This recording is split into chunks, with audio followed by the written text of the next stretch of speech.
I am delighted to be here. I was a little appalled when I saw my name with an hour's worth of time.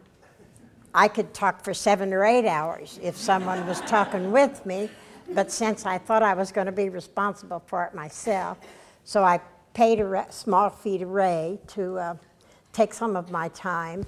Doug has promised to use some more, and I'll do the best with what I have.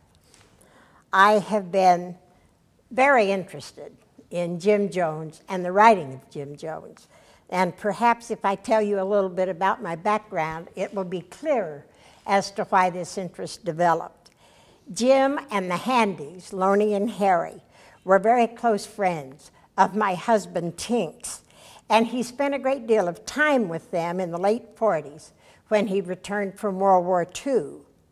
When we were married in 1950, they were among my very first friends in Robinson.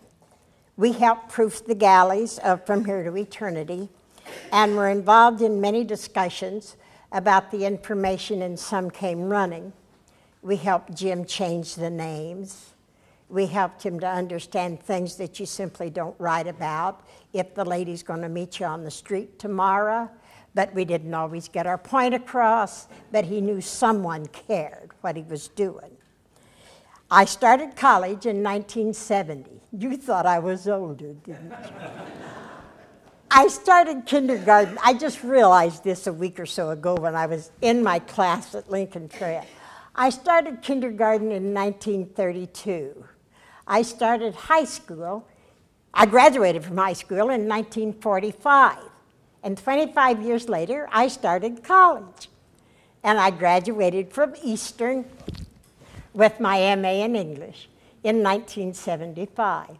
And then I taught at Lincoln Trail for full-time for about 10 years, and then I taught part-time, and then I messed around and hung around, and I still was interested in seeing Jim, his reputation, his ability, and his effort become as important as it could in American literature. In the summer of 1983, Mike Lennon and Jeff Ben Davis from the University of Illinois Springfield were in the area preparing a documentary for PBS on Jim. They spent a great deal of time at our home, and Tinks and I helped them contact contemporaries and friends and people in Robinson to gather information for their film. The film, From Reveille to Taps, was shown in August of 1985. We kept in contact with them, and through them we met George Hendrick from the University of Illinois Champaign, who was compiling Jim's letters for his book, To Reach Eternity, which was published in 1989. While working on this book, he arranged for the original manuscript to be purchased by the University of Illinois. A celebration for this acquisition was held in April of 1990, and we were invited to the event. At that event, we were able to renew our friendship with Gloria and to meet Kaylee, which was very important to both Tinks and me. Juanita Martin, who was our librarian at LTC, and I decided to get a grant to form the James Jones Literary Society.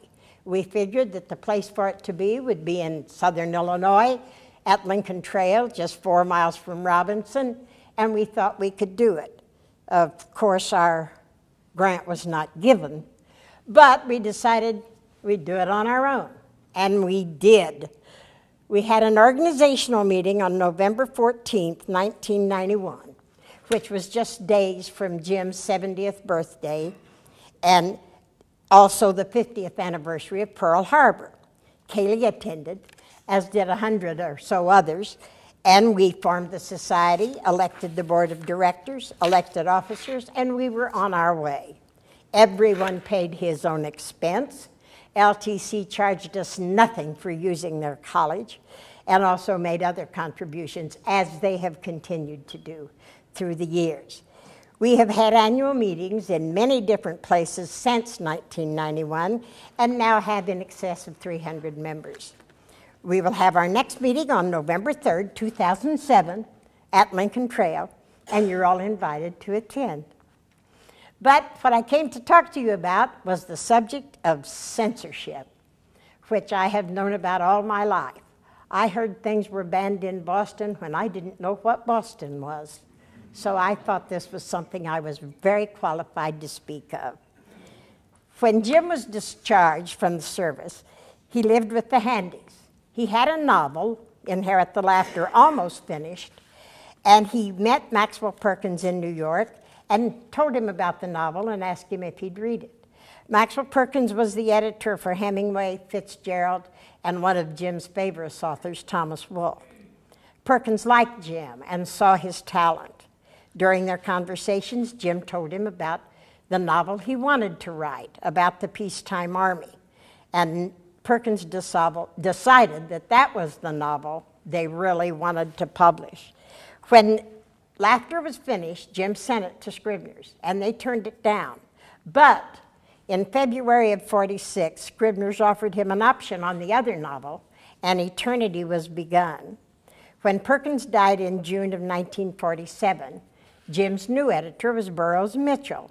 He too had great respect for Jim and his ability, and both of these men had a tremendous influence on Jim, as did Loney Handy.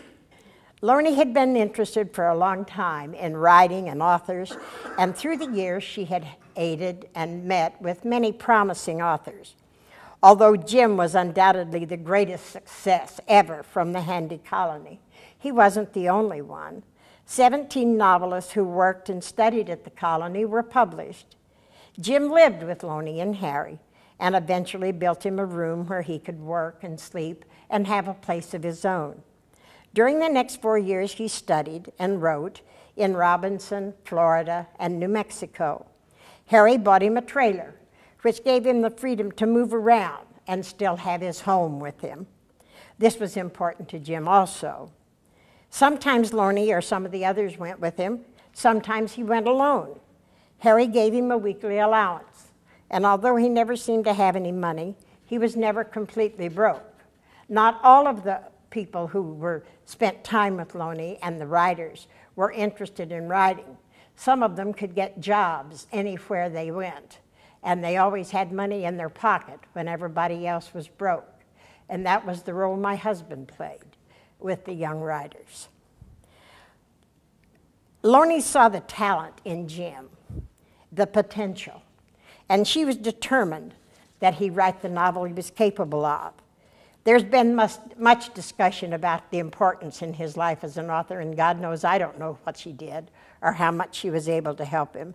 But I do know that she pushed him, that she demanded of him what he was capable of, that she encouraged every effort, that she saw that his needs were met, and that she helped him to create what has been accepted and judged as the best of the World War II novels.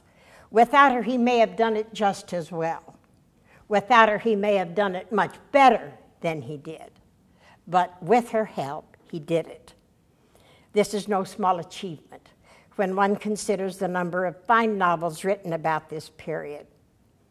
One of the big problems Jim had with his book from its inception, and one with which I was involved, was his use of unacceptable 4 and 5 and 8, well, many-letter words.